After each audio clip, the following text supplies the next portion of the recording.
With the Federal Reserve cutting interest rates recently, it has everyone wondering what it means for their money. And while it's not great for your high yield savings account, there are some positives that can come from lower interest rates, such as refinancing debt.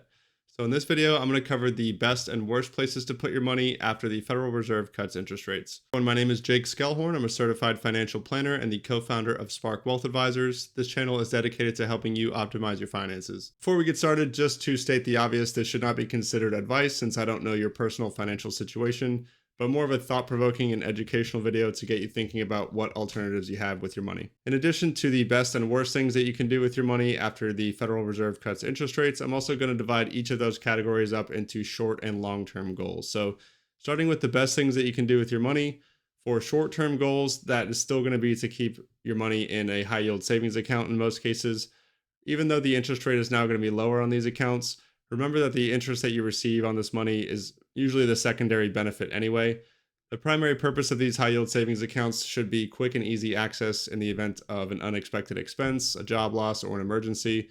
So again, this is probably still the best place to keep any very short-term cash that you might need in a pinch. If you're in a high income tax state, one alternative that you have that could get you a better yield than a high yield savings account is to look into federal money market funds.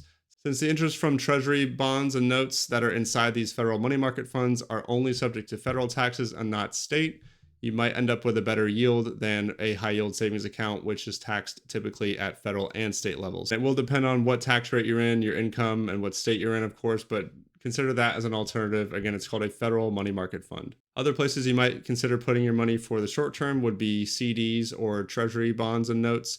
These can lock in an interest rate in the event that the Federal Reserve continues to cut rates in the future. As an example, if you have a major purchase coming up in 2 years that you want to allocate some of your cash to, instead of leaving that in a high yield savings account where the interest rate will likely continue to drop, you could look into buying a 2-year CD or a 2-year Treasury bond that will guarantee you a fixed interest rate for that period. Last thing that falls into this first category, in my opinion, would be to look at refinancing any short-term debt. So if you have student loans, credit cards, or personal loans, it may be worth it to refinance that now that interest rates have dropped across the board. Just make sure that you look at any refinancing costs associated with the shorter term loans to make sure that it's worth it, what you're saving on interest versus what you're paying out of pocket. A few of the best things to do with your money for longer term goals might be to make that plunge into home ownership now that mortgage rates have fallen as well. It may make more sense from a monthly payment perspective for you to go ahead and buy that home that you've been looking at.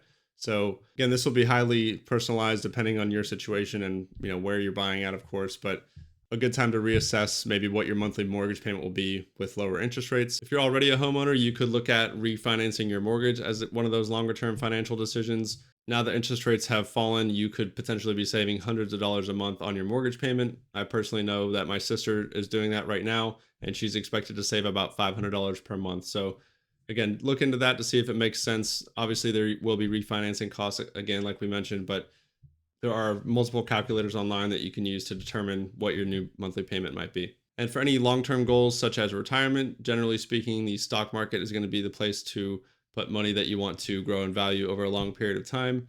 There's a few schools of thought when it comes to investing in the stock market when the Fed is cutting interest rates. The idea behind the Federal Reserve cutting interest rates is to stimulate the economy, reduce the cost of borrowing, so it encourages businesses to spend more money and it encourages economic growth, which should in turn increase stock prices.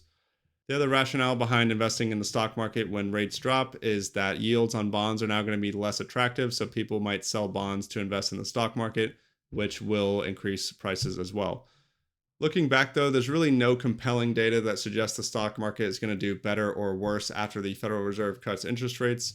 There are plenty of occasions where there have been double-digit returns the following year and also double-digit drops in certain years. So I guess my point here is don't try to time the market based on interest rate movements and just invest long-term and stick to your plan. Here's a quick chart that shows the average return of the S&P 500 1 month, 6 months, and 1 year after the Fed starts cutting rates based on the previous occurrences of this. We'll touch on this chart more in just a moment, but as you can see, the average is a net positive. All historical years, whether the Fed has cut rates or not, the market is up about 75% of years as opposed to down. So the longer time period you use, the higher that percentage goes up. So for those long-term goals, consider investing in appreciating assets like the stock market after you have funded your emergency fund, of course. So moving on to the worst things that you can do with your money after the Fed cuts interest rates. Number one would probably be invest in the stock market for the short term. Any money that you are going to need in the next 6 to 12 months or so generally should not be invested in the market, because you'll likely see wild swings based on people speculating where the market's going to go in the future. So again, if you have money that you plan to use in the short term, the stock market is probably not the place for it, since it will be volatile. Let's take a look at that chart again, and we can just take a look to see that the returns on a 6-month and 1-year basis, they vary widely. So going back to the stock market being for those long-term goals, the longer you're in the market, the less volatile your returns are generally going to be. Another bad short-term place to keep your money is going to be a traditional savings account at any of the major banks. If it's not a high-yield savings account, that's likely earning less than 0.1%. So in the short term, you generally want to, again, look at a high-yield savings account. Even though rates are lower now, you're still going to be getting that risk-free interest up to the FDIC insured limits. So that's another short-term place that you probably shouldn't keep your money. Checking account, I would say you should. Obviously, the checking account is for day-to-day expenses or week-to-week expenses. That's fine. If that doesn't earn any interest, no big deal.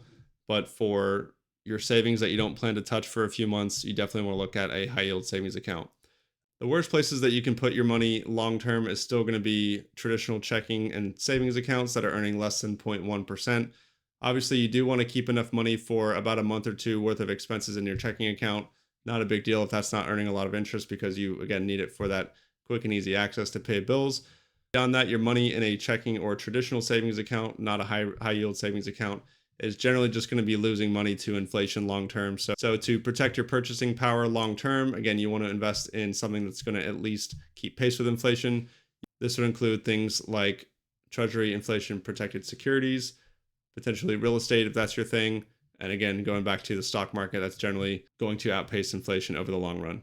So I hope this video was helpful and thought-provoking, as it was intended to be, to get you to think about some alternatives for where your money is currently at now that the Fed has dropped interest rates. If you enjoyed this video, be sure to like it, subscribe to the channel, and ring that notification bell to stay up to date on any future videos. Thank you for watching, and we'll see you in the next one.